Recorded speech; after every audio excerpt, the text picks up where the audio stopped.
अच्छा जी, हमने बात की कि देखें जितनी भी लीज हैं, lessee by default would classify its lease using general approach, in other words ROUA approach, or in terms of the old standard finance lease approach, except for two scenarios. पहला सिनेरियो अगर तो asset लो valued asset हो, वो हम देख चुके हैं. दूसरा सिनेरियो अगर तो जो है एसेट जो है वो शॉर्ट टर्म लीज के लिए हो.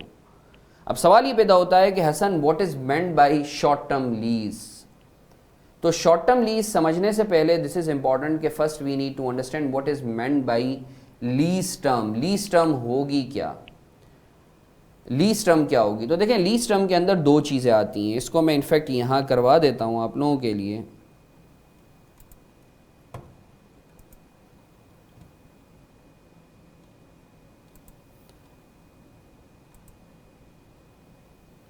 देखिए जब हम लीज टर्म की बात करते हैं ना, लीज टर्म की, तो स्टैंडर्ड स्टेट्स के लीज टर्म में तीन चीज़ें आती हैं. Number one, non cancellable period.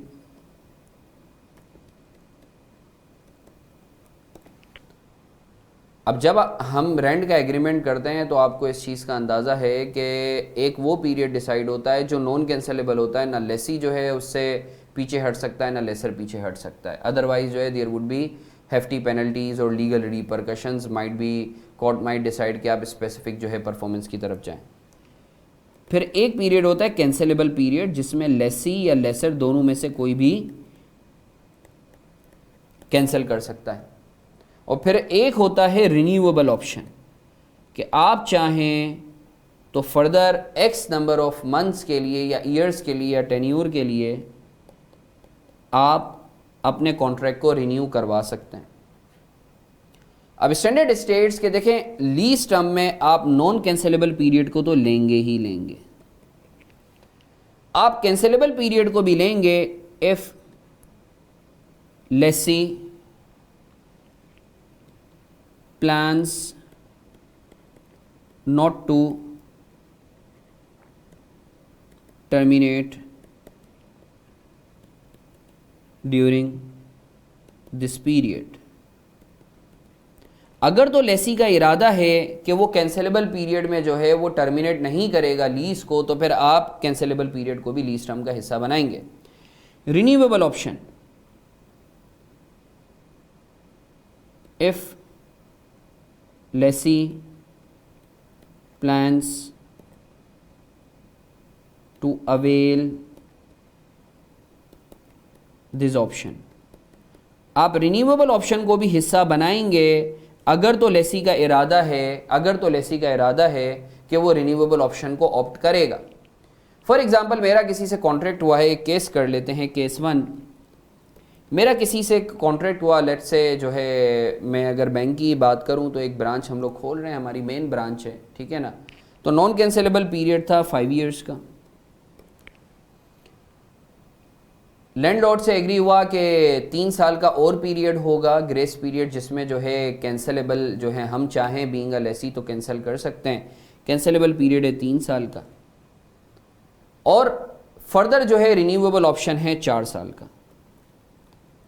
तो अज्यूमिंग मेरा इरादा है कि मैं जो है कैंसिलेबल पीरियड में कैंसिल नहीं करूंगा और रिन्यूएबल ऑप्शन को अवेल भी करूंगा, तो इस सिनेरियो में जो मेरा लीज टर्म है वो होगा 12 ईयर्स. अच्छा, इधर एक सवाल आता है, इधर एक सवाल आता है, इधर एक सवाल आता है कि how would we decide, how would we decide, how would we decide on day one कि आप 3 साल बाद, आप 3 साल बाद या 4 साल बाद आप कैंसिल करेंगे लीज टर्म या नहीं करेंगे, या रिन्यूएबल ऑप्शन को अवेल करेंगे या नहीं करेंगे. How would you decide? So the question comes in, the question comes in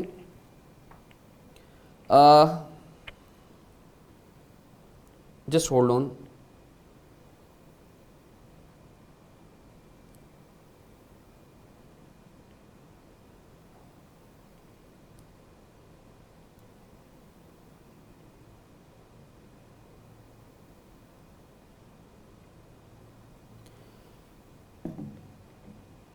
एक प्रैक्टिकली सवाल आता है कि हसन ये तो चले थ्योरेटिकली तो बात सही है कि आप नॉन कैंसिलेबल पीरियड को लेंगे, कैंसिलेबल पीरियड को उस वक्त लेंगे अगर तो जो है लेसी का इरादा है कि वो कैंसिल जो है वो लीज नहीं करेगा after the expiry of the non cancellable period या रिन्यूएबल ऑप्शन अवेल करेगा। बट डे वन पे हाउ one can decide कि whether the person or the lessee would be going for the cancellation or non cancellation or would be going for the renewable option or won't be availing that option on day one। तो देखें standard ने ना इसके ऊपर बाकायदा कुछ factors बताए मैं जो मैं आप लोगों से डिस्कस करूंगा, जिसकी बेसिस पर जो है वन कैन डिसाइड और one can predict whether the lessee would be availing that option और would be cancelling the lease और व्हाटएवर।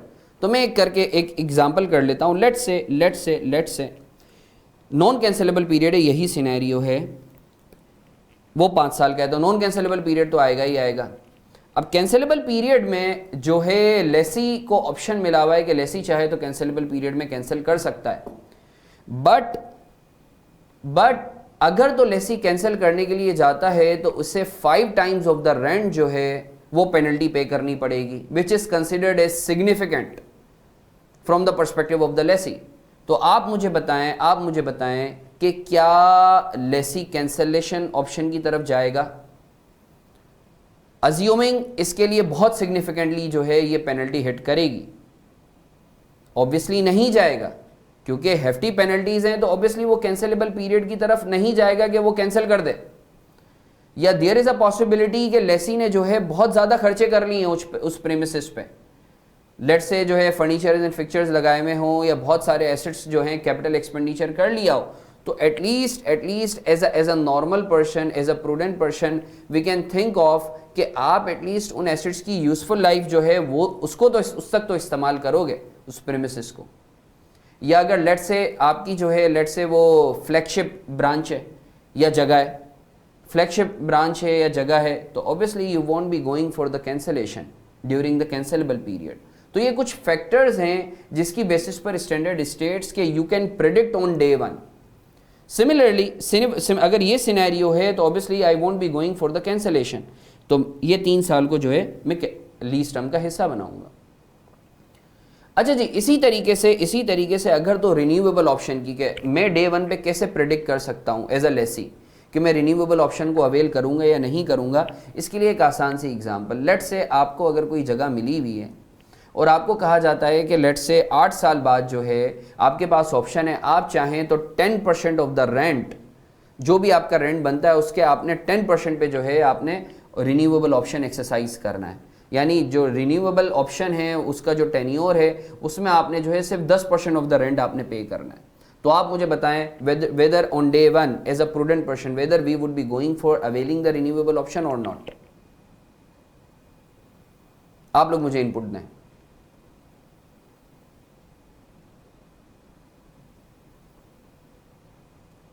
Obviously yes. इसके बरक्स अगर आपको बोला जाए कि जो भी मार्केट ट्रेंड चल रहा होगा आपको रिन्यूएबल ऑप्शन तो अवेल कर सकते हो आप, बट 200% ऑफ द रेंट जो है you would be suppose to pay, obviously you would be reluctant कि जो भी मार्केट ट्रेंड है उसके जो है 200% हाउ कैन आई पे। तो this is I would say a trigger कि आप शायद रिन्यूएबल ऑप्शन को अवेल ना करें। There is a possibility you might argue कि हसन अगर मेरी फ्लैगशिप ब्रांच है तो शायद मैं 200% या 300% भी देने के लिए तैयार हूं। तो स्टैंडर्ड स्टेट्स के you need to perform cost benefit analysis.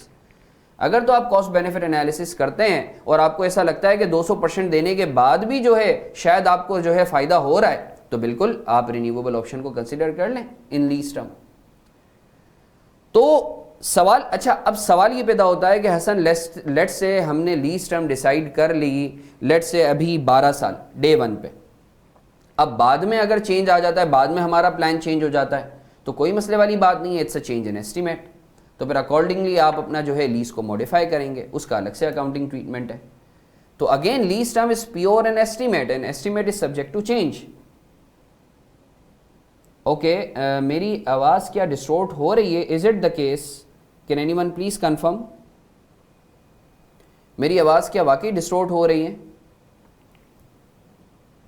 Okay Wajiha, अगर आप लॉग आउट करके एक दफ़ा लॉग इन कर लें तो I think it would be fine.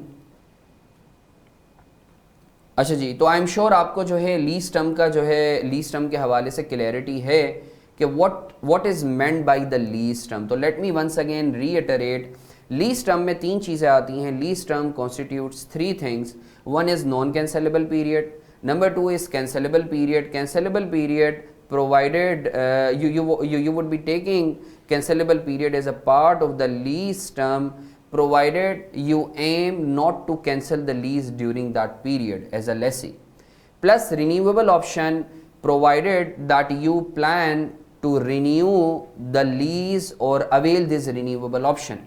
अच्छा याद रखिएगा कैंसलेबल पीरियड को आप उस वक्त लेंगे लीज टर्म में अगर तो ये ऑप्शन आपके पास है एज अ लेसी। अगर तो ये ऑप्शन लेसर के पास भी है तो फिर आप कैंसलेबल पीरियड को नहीं लेंगे, क्योंकि लेसर के पास है तो फिर तो आपके हाथ में नहीं रहा ना, हो सकता है वो कैंसिल कर दे, आप ना करें। तो आई होप आपको ये चीज़ आई होप आपको ये चीज़ क्लियर है।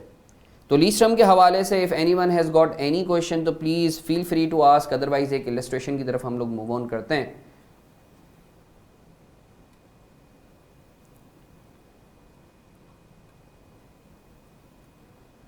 अच्छा, ये एक बेसिक इलस्ट्रेशन है, मैं चाहूँगा आप लोग इसको रन थ्रू करें और प्लीज़ अपना इनपुट दें कि जो है ये जो लीज टर्म है इसको आप किस तरीके से जो है क्लासीफाई, ये लीज टर्म जो है वो कितनी है, 5 साल, 10 साल, 15 साल, whatever the case it is. So over to all of you please.